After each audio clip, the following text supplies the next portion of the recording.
Versus জনগণ। মানে এখানে এখন কোনো আশা আকাঙ্ক্ষা নেই, কোনো কমিটমেন্ট নেই, পুরোটাই লেনাদেনার বিষয় হয়ে গেছে যে কি দিলা, কি নিলা, কি পেলা। তো এই বিষয়গুলো এই নভেম্বর মাসে এসে, যাকে বলা এখন বিএনপি অনেক কথা বলছে যেটা 1 মাস আগে বলেনি, জামাত অনেক কথা বলছে যেটা 1 মাস আগে বলেনি, আবার কোনো রাজনৈতিক দল বা উপদেষ্টারা কোনো একটা কথা বলে 24 ঘন্টা সেই কথার উপর তারা দৃঢ়ভাবে বসে থাকতে পারছে না। এর কারণ হলো তাদেরকে পরিবেশ এবং পরিস্থিতি অনুযায়ী সিদ্ধান্ত পরিবর্তন করতে হচ্ছে, সেটা নিয়োগে হোক, বদলিতে হোক, সরকারি সিদ্ধান্তে হোক, কোনো কিছুতেই একটা ধারাবাহিকতা, কনসিস্টেন্সি তারা রাখতে পারছে না। তো এরই মধ্যে যেটি হলো সেটি হলো বিএনপির সঙ্গে জামাতের দূরত্ব তো নয়ই, এখন রীতিমতো শত্রুতায় পরিণত হয়েছে। আবার বিএনপির মধ্যে বিভিন্ন দল, উপদল এটি নিয়ে সারা বাংলাদেশে সমস্যা সৃষ্টি হচ্ছে। বিএনপির বিরুদ্ধে অভিযোগ আছে, জামাতের বিরুদ্ধে অভিযোগ আছে, আবার জাতীয় পার্টিকে নিয়ে টানা হেঁচড়া হচ্ছে, মিস্টার চুপ্পুকে নিয়ে টানা হেঁচড়া হচ্ছে, ক্যান্টনমেন্ট নিয়ে নানা রকম বিভ্রান্তি ছড়ানো হচ্ছে, সেনাপ্রধানকে নিয়ে নানা রকম বিভ্রান্তি ছড়ানো হচ্ছে দেশে এবং দেশের বাইরে।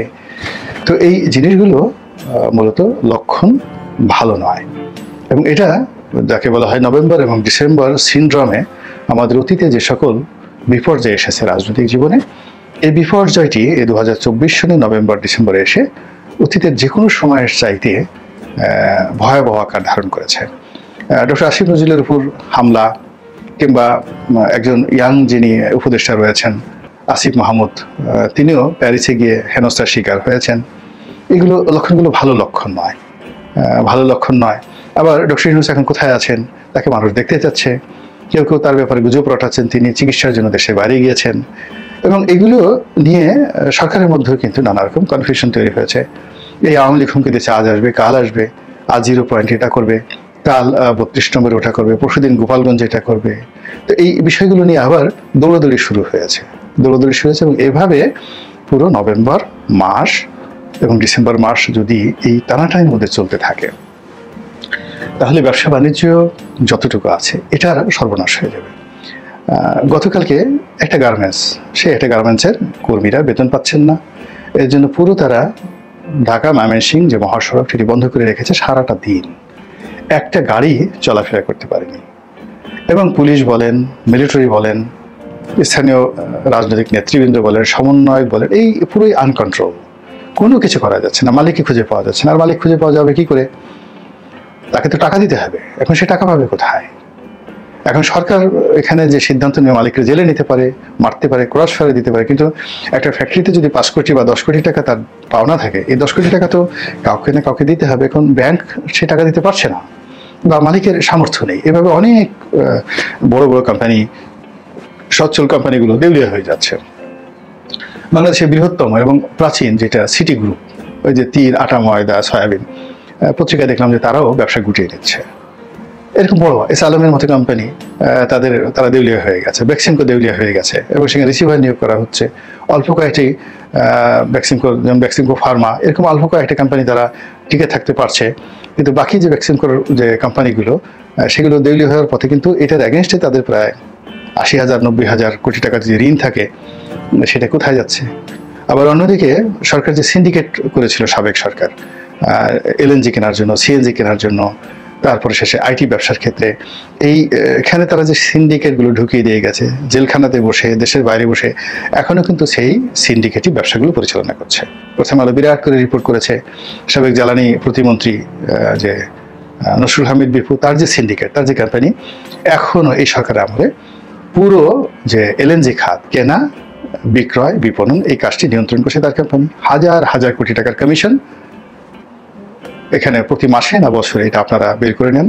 এটা নসরুল হামিদ বিপু এখনো করছে এবং সরকার জানে, কিন্তু তাদের কিছু করার নেই। এর কারণ হলো এই মুহূর্তে ওই সিন্ডিকেটের বাইরে গিয়ে নতুন কাউকে নেবে, কারোর হাতে এই ব্যবসা বাণিজ্য দেবে, এটা সম্ভব হচ্ছে না।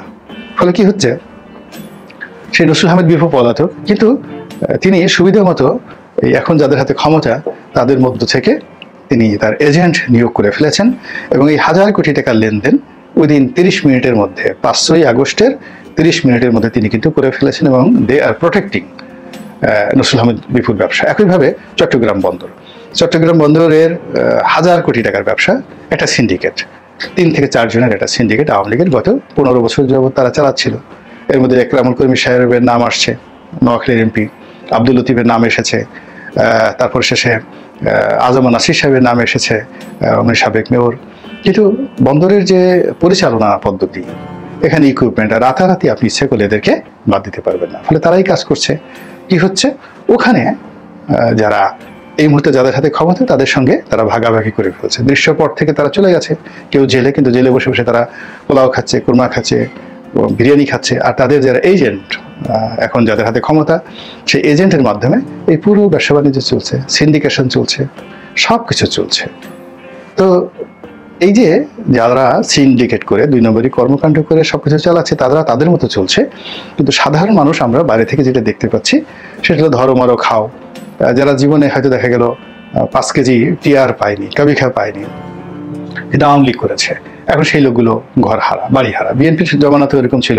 বিএনপির যারা হাজার কোটি টাকা লুটপাট করেছে, হাওয়া ভবনের নাম বিক্রি করে, তারেক রহমানকে বিক্রি করে, যারা হাজার হাজার কোটি টাকা লুটপাট করেছে, এই লোকগুলো লন্ডন, আমেরিকা, সিঙ্গাপুর, মালয়েশিয়া থেকে শুরু করে সব জায়গাতে, কানাডাতে বাড়ি গাড়ি করে এই দীর্ঘ সময় সেখানে রাজার মতো, আমিরের মতো তারা জীবনযাপন করেছে। তাদের অনেকের রোলস রয়েস আছে, তাদের অনেকের ডেজার্ট সাফারি করার মতো সেই বিশাল মরুভূমি আছে, তাদের মরুদ্যান আছে অনেক বিএনপি নেতার। তো যখনই এই সরকার পরিবর্তন হয়েছে, তারা চলে এসেছে বাংলাদেশে। এসে ঠিক উইদিন 24 ঘন্টার মধ্যে তারা ওই আওয়ামী লীগের যে জায়গাগুলো সেগুলো টেক ওভার করেছে এবং ভাগাভাগি করছে। আবার আওয়ামী লীগ জমানাতেও তাদের সহায় সম্পত্তিগুলো আওয়ামী লীগের লোকজন ভাগাভাগি করে তাদের কমিশন পাঠিয়ে দেওয়া হতো। ফলে তারা নেপালে থাকুক, দুবাইতে থাকুক, তারা তাদের মতো চলছে, কিন্তু সাধারণ মানুষের সর্বনাশ ঘটে গেছে।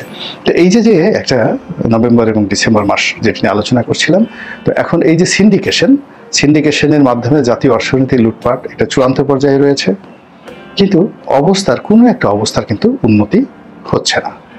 আপনি চিন্তা করেন যে আওয়ামী লীগের বড় বড় নেতারা, স্বরাষ্ট্রমন্ত্রী কিভাবে পালালো, উনি তো শেষ দিন পর্যন্ত বাংলাদেশে ছিলেন। তো তাকে তো একটা বিরাট সিন্ডিকেট করে তাকে পালানোর ব্যবস্থা করে দেওয়া হয়েছে, এবং এর পিছনে কত হাজার কোটি টাকা লেনদেন হয়েছে, কারা করেছে? সাবেক স্বরাষ্ট্রমন্ত্রী আসাদুজ্জামান খান কামাল, কিংবা ধরুন শাহরিয়ার আলম পালিয়ে গেল, ডক্টর হাসান মাহমুদ পালিয়ে গেল, ওবায়দুল কাদের সাহেব কোথায় আছেন? তো সবাই তার আমির হোসেন আহমুর মতো বেকুব নন, মাথা মোটা মানুষ নন, ফলে তিনি ধরা পড়েছেন। কিন্তু যারা টাকা, নসরুল আহমেদ বিপু কোথায় আছেন?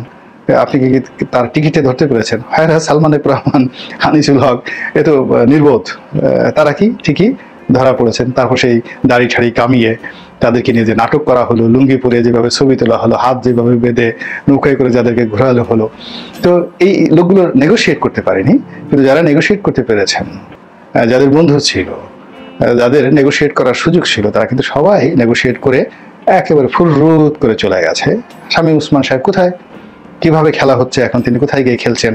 তো আপনারা কিন্তু তার টিকিটাও স্পর্শ করতে পারছেন না। এবং এরকম অসংখ্য লোক, হাজার হাজার মানুষ। তো এই যা কিছু এই 3 মাসে হয়েছে, এই 3 মাসে অবনতি যেটা আওয়ামী লীগ সরকারের শেষ আমলে হয়েছিল, লুটপাট, সেটা কিন্তু দিদারসে এখনো চলছে। ফলে ব্যাংকগুলোর অবস্থা ভালো হয়নি, বিমার অবস্থা ভালো হয়নি, ব্যবসা বাণিজ্য দিনের পর দিন, গার্মেন্টসগুলো ক্লোজ হয়ে যাচ্ছে, বায়ারগুলো চলে যাচ্ছে, সাভার গিয়ে, আশুলিয়া গিয়ে, গাজীপুরে গিয়ে, টঙ্গীতে গিয়ে, নারায়ণগঞ্জ গিয়ে, রূপগঞ্জে গিয়ে আপনি দেখেন কান্নার রোল শিল্প কলকারখানাগুলোতে। নবপুরে গিয়ে দেখেন, বংশালে গিয়ে দেখেন, ইসলামপুরে গিয়ে দেখেন, মিটফোর্টে গিয়ে দেখেন, যারা বড় বড় ইম্পোর্টার, খাতুনগঞ্জে গিয়ে দেখেন, চট্টগ্রামের পথে বসে গেছে।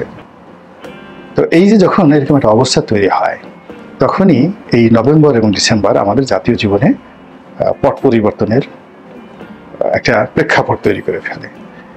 তারপরে ক্ষমতা পরিবর্তনের একটা প্রেক্ষাপট তৈরি করে ফেলে, জঞ্জাল দূর করার একটা প্রেক্ষাপট তৈরি করে ফেলে। সিংহাসনে যারা বসেন তাদের ক্রন্দন, কান্নাকাটি, আহাজারি এই নভেম্বর এবং ডিসেম্বর মাসেই কিন্তু সবসময় হয়ে আসছে। তো আমরা একেবারে নিকট অতীত, প্রতি 10 বছর পর পর আমাদের দেশে এক ধরনের মেরুকরণ হয়, রাজনীতির মেরুকরণ হয়, এভরি 10 ইয়ার্স। যেমন ধরুন আমাদের এই যে দুরবস্থা, এটা শুরু হয়েছিল যেটা 1914 সনে, এবং 10 বছর ধরে যে বন্ধ্যাত্ব চলল, এটা ট্রেন্ড। কোনো ভোট নেই, বিনা ভোট, একদলীয় শাসন, ফ্যাসিবাদ, আওয়ামী লীগের বাইরে কোনো দল নেই, বঙ্গবন্ধুর উপরে বাইরে কোনো নেতা নেই, জয় বাংলার বাইরে কোনো স্লোগান নেই। আবার দেখুন এই ঘটনার পরে নতুন যে কাল এলো 10 বছর পরে, এখন একটা 10 বছরের একটা কালচার চলতে থাকবে। সেই কালচার কি? আওয়ামী লীগ নেই, বঙ্গবন্ধু কেউ না, জয় বাংলা স্লোগান নিন্দিত, ঘৃণিত ইত্যাদি অনেক কিছু কিন্তু আগামী 10 বছর চলতে থাকবে। এবং আমাদের এই যে সব জায়গাতেই দশক, আমাদের দেশে 10 বছর, আপনি পাকিস্তান জমানা থেকে এখন পর্যন্ত চিন্তা করেন, সবার জীবনে 10 বছর, রাজনৈতিক জীবনে 10 বছর খুবই গুরুত্বপূর্ণ। যারা ভালো করেন তারা ক্রমাগতভাবে 10 বছর ভালো করেন, আর যারা দুর্ভোগ এবং দুর্দশার মধ্যে পড়েন তারা এই 10 বছর যাবৎ দুর্ভোগ এবং দুর্দশার মধ্যে পড়েন। আমাদের এই সমাজে গত 10 বছর যারা খারাপ অবস্থাতে ছিলেন, আগামী 10 বছর তারা ভালো থাকবেন। গত 10 বছর যারা ভালো ছিলেন, আগামী 10 বছর তারা খারাপ থাকবেন। 2 নম্বরে, জাতিগতভাবে যে হোল নেশন হিসেবে আমরা 10 বছর যাবৎ যদি ভালো থেকেছি বা থাকি, আগামী 10 বছর খুব খারাপ অবস্থার মধ্যে আমাদের যাবে। এটা হলো আমাদের দেশের মানে দশকের একটা রাজনৈতিক পালাবদলের যাকে বলা প্রাকৃতিক নিয়ম। এভরি 10 ইয়ার্স, আপনি 1921 সন থেকে 11 সন থেকে চিন্তা করেন, বা 1905 সন থেকে চিন্তা করেন, 1905 সনের পরে 1916 প্রথম 10 বছর চিন্তা করেন, এরপর থেকে দেখেন প্রতি 10 বছর একটা নতুন ইতিহাস। সবসময় আপনি 10 বছর একটা রাজনৈতিক ইতিহাস পাবেন। সে বঙ্গভঙ্গ থেকে শুরু করেন, সবসময় 10 বছর একটা জিনিস চলেছে, ভালো এবং মন্দ। এবং এই যে যা কিছু চলেছে, এটির শুরুটা হয়েছে বা শেষ হয়েছে, চূড়ান্ত রূপ নিয়েছে এই নভেম্বর এবং ডিসেম্বর মাসে। আমাদের দেশে আওয়ামী লীগের জন্য আগস্ট মাসটি হলো একটা দুর্ভাগ্যের মাস, আর বিএনপির জন্য যাকে বলা হয় ফেব্রুয়ারি এবং মার্চ, এই দুটো মাস খুবই খারাপ মাস, বিএনপির জন্য দুর্ভাগ্যের মাস। আবার জামাতের জন্য এই নভেম্বর ডিসেম্বর মাসটা খারাপ মাস, খুবই খারাপ মাস। জাতীয় পার্টির জন্য নভেম্বর ডিসেম্বর কিন্তু খারাপ মাস, প্রথম থেকেই খারাপ মাস। তো এখন এই যে আমাদের যে এখন নভেম্বর এবং ডিসেম্বর চলছে, এই সময়টি অবস্থা দৃষ্টি মনে হচ্ছে যে আমাদের পুরো জাতির জন্য এই দুটো মাস ভীষণ রকম সংকটাপন্ন অবস্থায় হাজির হচ্ছে। এর কারণটা হলো যে আমাদের দেশে যে অভ্যুত্থানটি হয়েছে, গণ অভ্যুত্থানটি, এটি ওন করার মতো কোনো সংগঠন নেই যে আমরা এই কাজটি করেছি। ছাত্ররা বলছে আমরা এটা করেছি, কিন্তু কেউ মানছে না। তারা বলে যে আরে বাবা, তোমরা তো কোটা বিরোধী আন্দোলন করেছো, তোমরা তো শেখ হাসিনার কাছেই দাবি দাওয়া জানিয়েছ। 1 সপ্তাহ আগে, মানে আগস্ট মাসের 5 তারিখের 1 সপ্তাহ আগে তোমাদের কথাবার্তা কেমন ছিল? তোমরা তো গণভবনের বিরুদ্ধে একটা টু শব্দ উচ্চারণ করতে সাহস পাওনি, আওয়ামী লীগের বিরুদ্ধে, ছাত্রলীগের বিরুদ্ধে একটা টু শব্দ উচ্চারণ করতে পারোনি। তোমাদের একটা বিরাট অংশ ছাত্রলীগের সঙ্গে সম্পৃক্ত ছিলে। অনেকে এখন বলছে শিবির করছো, কিন্তু তোমরা তো ছাত্রলীগের মধ্যে লুকিয়েছিলে। ফলে ছাত্রলীগকে যদি এখন দায়ী করা হয় লুটপাটের জন্য, তাহলে তোমাকে কেন দায়ী করা হবে না? তুমি তো ওদেরই একটা অংশ। যদি ছাত্রলীগকে নিষিদ্ধ করা হয়, তোমাকে কেন করা হবে না? এই প্রশ্নগুলো করা হচ্ছে। এখন হঠাৎ করে আপনি যেমন ধরুন, আপনি সোহেল তাদের কথা আর আমার কথা। এখন আমি 2014 সনে আওয়ামী লীগ যখন ক্ষমতায়, তখন আওয়ামী লীগ ছেড়ে চলে এলাম। 2018 সনে আওয়ামী লীগের নমিনেশন আবার চাইলাম, পেলাম না, আমি বিএনপিতে চলে আসলাম। ফলে আওয়ামী লীগের সঙ্গে আমার যে সম্পর্কটি, সেটি আওয়ামী লীগের যখন সৌভাগ্যের সূর্য মধ্য গগনে, তখন থেকে আমি আওয়ামী লীগের সমালোচনা করে আসছি। আর আমি যখন আওয়ামী লীগের সংসদ সদস্য ছিলাম 2009 থেকে 2014, তখন থেকে আমি আসলে সমালোচনা করে আসছি। কিন্তু সোহেল তাজ এই আগস্ট মাসের 5 তারিখ পর্যন্ত শেখ হাসিনার বিরুদ্ধে কোনো কথা বলেননি। ফলে কি হচ্ছে, এখন তিনি অনেক সুন্দর সুন্দর কথা বলছেন, কিন্তু লোকজন কিন্তু গ্রহণ করছে না। তদ্রূপ এখন যারা সমন্বয়ক রয়েছেন, তাদের কেউ বলছেন আমি শিবির করতাম, কিন্তু আওয়ামী লীগের সঙ্গে আমি যুক্ত ছিলাম কৌশলগত কারণে। তাহলে কৌশলগত কারণে আপনি আওয়ামী লীগের সিটে থেকেছেন, আওয়ামী লীগের সঙ্গে রাজনীতি করেছেন, পরিচয় হোল্ড করেছেন, পদ পদবি হোল্ড করেছেন, আওয়ামী লীগের যে দুর্নাম বর্ধমের কিছুই আপনি নেবেন না, এটা তো হয় না। ফলে কি হচ্ছে, তারা কিন্তু এই বিপ্লবের যে স্পিরিটটা, এটাকে তারা ওন করতে পারছেন না। অন্য যারা ছাত্রলীগের সাবেক নেতা ছিলেন, এই কোটা আন্দোলনে এখন যারা ফ্রন্ট সারিতে চলে আসছেন, তারাও এইভাবে ওন করতে পারছে না নৈতিকভাবে। কারণ যখনই তাদেরকে বলা হচ্ছে যে তোমরা তো একসময় ছাত্রলীগ করতে, তো সাদ্দামকে যদি গালাগালি করা হয়, তোমরা সাদ্দামের পাশে থেকেছো, তোমাদেরকে কেন গালাগালি করা হবে না? তোমাদেরকে কেন নিষিদ্ধ করা হবে না? এখন মানুষের মুখ তো আপনি বন্ধ করতে পারবেন না। তো এই বিষয়গুলো আলোচনা হতে হতে গত 3 মাসে এখন এই নভেম্বরে এসে একেবারে চূড়ান্ত পর্যায়ে চলে গেছে। সমন্বয়কদের সম্পর্কে, উপদেষ্টাদের সম্পর্কে, ডক্টর মোহাম্মদ ইউনূস সম্পর্কে, তার আমেরিকান কানেকশন সম্পর্কে যে মিথ অ্যান্ড ম্যাথোলজি ছিল, তো সেই জিনিসগুলো চলে গেছে। এখন বাস্তবতা নিরিখে সবাই দেখার চেষ্টা করছে যে এরা দ্রব্যমূল্য কী করলো, আইনশৃঙ্খলার অবস্থা কী করলো, আমার জনজীবনের কতটা মানে নিরাপত্তা তারা দিতে পারলো, আগামীতে তারা কি করবে, এই বিষয়গুলো নিয়ে খুব চুলচেরা বিশ্লেষণ হচ্ছে। এবং এখন সবাই একটা মারমুখী অবস্থানে চলে গেছে। জনগণ প্লাস সমন্বয়ক, রাজনৈতিক দলগুলো প্লাস সমন্বয়ক, সরকার ভার্সেস রাজনৈতিক দল, সরকার